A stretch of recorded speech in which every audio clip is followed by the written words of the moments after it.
ustazah semuanya. Alhamdulillah, luar biasa. Allahu Akbar. Semoga dalam keadaan sehat walafiat selalu dan selalu bersyukur kepada Allah Subhanahu wa taala. Ketemu lagi dengan Ustazah Sumiati yang hari ini kita akan belajar tentang energi listrik. Sebelumnya maka sama-sama kita menyanyikan yel-yel. Selalu yes yes yes, tak pernah no no no. Selalu yes yes yes, tak pernah no no no. Saya mau antum selalu yes yes dan tak pernah no no untuk melakukan kegiatan-kegiatan yang positif. Nah, anak-anak ustazah, semoga pembelajaran kali ini bisa bermanfaat untuk kita semua dan ini menjadi ilmu yang bermanfaat dan menjadi amal jariah bagi kita semua. Nah, maka ketika sudah mendapatkan sebuah ilmu, silakan salurkan ilmu itu, ajarkan lagi kepada orang lain. Sebelum kita memulai kegiatan pembelajaran, mari kita sama-sama mengucapkan basmalah. Bismillahirrahmanirrahim. Semoga hari ini lebih baik dari hari sebelumnya. Menjada wajada, siapa yang giat pasti berhasil. Nah, ustazah, sedangkan kompetensi dasar yang harus dicapai dalam kegiatan pembelajaran ini yaitu 3.6, menjelaskan cara menghasilkan, menyalurkan, dan menghemat energi. Selanjutnya KD 4.6, menyajikan karya tentang berbagai cara melakukan penghematan energi dan usulan sumber alternatif energi listrik. Adapun tujuan pembelajaran kita pada hari ini adalah siswa dapat mengetahui cara energi listrik dihasilkan, kemudian siswa dapat mengetahui cara penyaluran energi listrik, siswa dapat menghemat energi listrik, serta siswa mengetahui energi alternatif yang dapat digunakan. Selanjutnya, kita lihat dulu apa sih sebenarnya energi listrik. Pada gambar kita lihat ada gambar bendungan, kemudian ada gambar pembangkit listrik tenaga air atau PLTA. Nah, sedangkan pengertian dari energi listrik adalah merupakan suatu energi yang berasal dari muatan listrik yang menimbulkan medan listrik statis atau bergeraknya elektron pada konduktor. Elektron itu disebut juga sebagai pengantar listrik atau ion, yaitu positif atau negatif pada zat cair atau gas. Nah, kita lihat sekarang, kita bahas tentang pembangkit listrik tenaga air. Nah, pembangkit listrik tenaga air ataupun PLTA sering juga disebut sebagai pembangkit listrik tenaga air merupakan sumber pembangkit listrik yang menggunakan energi penggerak turbin yang berasal dari air. Nah, pembangkit listrik ini yaitu pembangkit yang mengandalkan energi potensial dan energi kinetik dari air untuk menghasilkan energi listrik. Bisa dilihat komponen PLTA dan cara kerjanya. Yang pertama, dia berasal dari waduk atau bendungan. Nah, waduk atau bendungan ini fungsinya untuk menampung air dalam jumlah besar karena turbin memerlukan pasokan air yang cukup dan stabil agar nanti turbin bisa berputar. Selanjutnya, setelah ada waduk, tentu ada pipa pesat atau penstock. Nah, alat ini fungsinya untuk menyalurkan dan mengarahkan air ke cerobong turbin. Kemudian kita masuk pada turbin, yaitu gaya jatuh air yang mendorong baling-baling, kemudian menyebabkan turbin itu berputar. Nah, turbin air itu kebanyakan seperti kincir angin. Nah, dengan menggantikan fungsi dorong angin untuk memutar bolang-baling, digantikan oleh air untuk memutar turbin.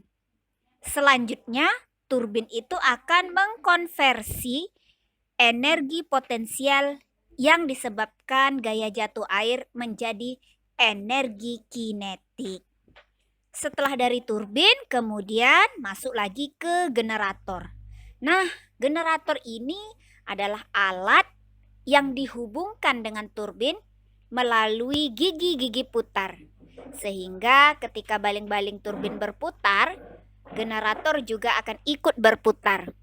Generator memanfaatkan perputaran turbin untuk memutar kumparan magnet di dalam generator, sehingga terjadi pergerakan elektron yang membangkitkan timbulnya arus listrik AC.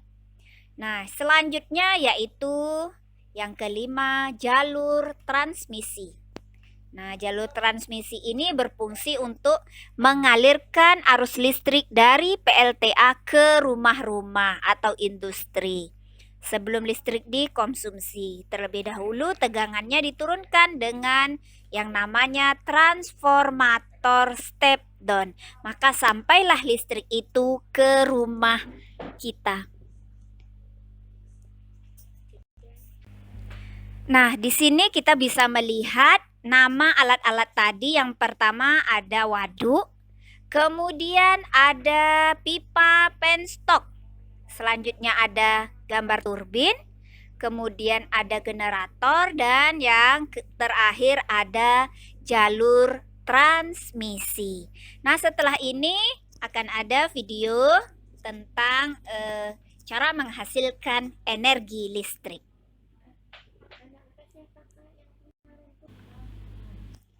Nah, kita lanjut pada selanjutnya yaitu energi alternatif. Nah, apa sih energi alternatif?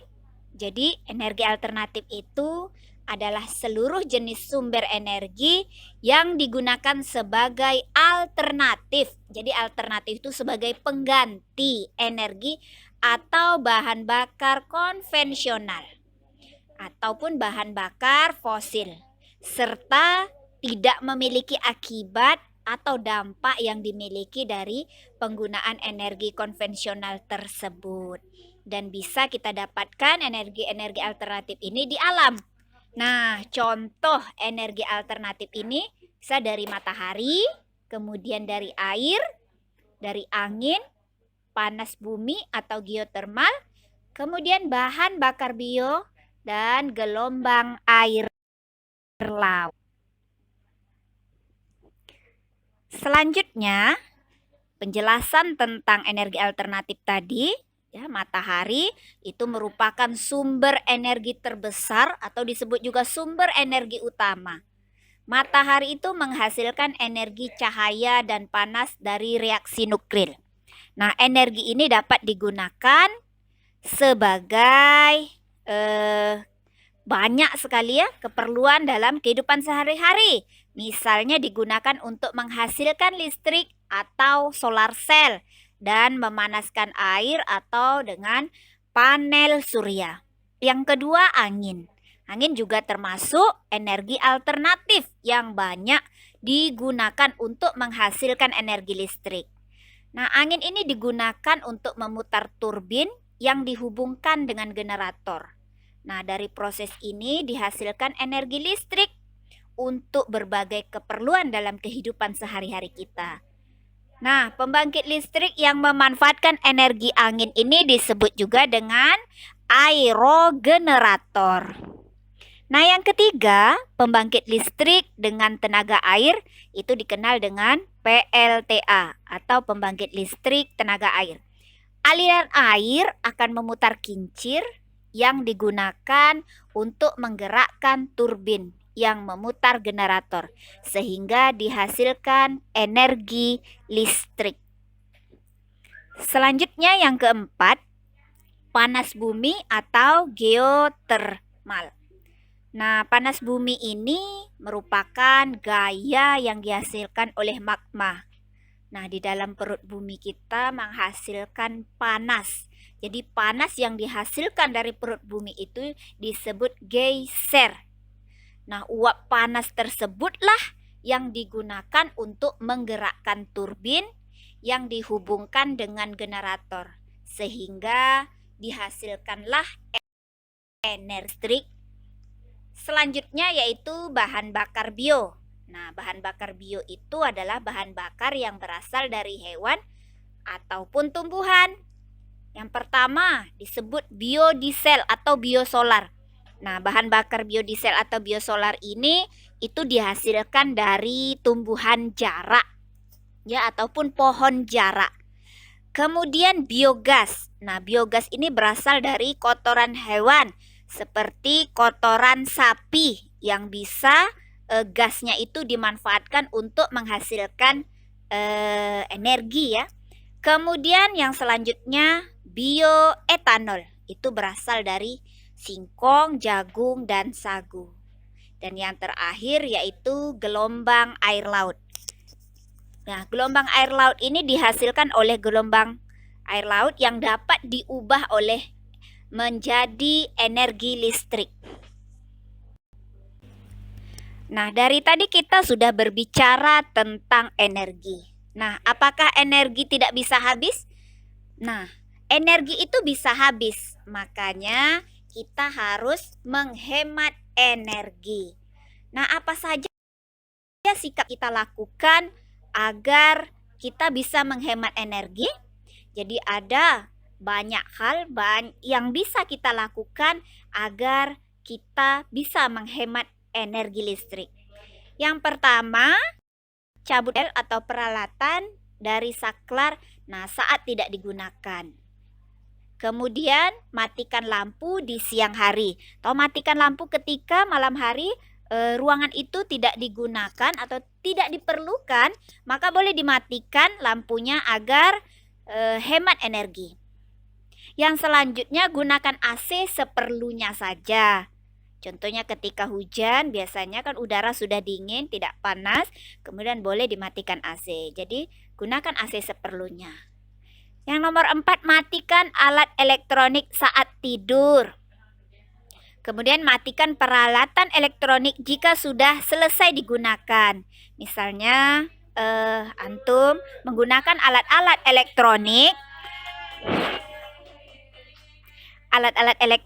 yang ada di rumah kemudian sudah selesai digunakan, silakan dimatikan. Yang nomor 6, matikan TV jika sudah tidak ditonton lagi. Nah, jangan sampai malah TV yang menonton antum. Yang selanjutnya nomor 7, gunakan lampu hemat energi ya, atau bisa dicari di toko-toko lampu hemat energi. Yang selanjutnya nomor 8, mematikan keran air jika bak sudah penuh. Jangan sampai air tumpah-tumpah berlimpah-limpah, itu sangat-sangat tidak hemat energi. Kemudian yang selanjutnya nomor 9, membuat rumah dengan ventilasi dan penerangan yang cukup.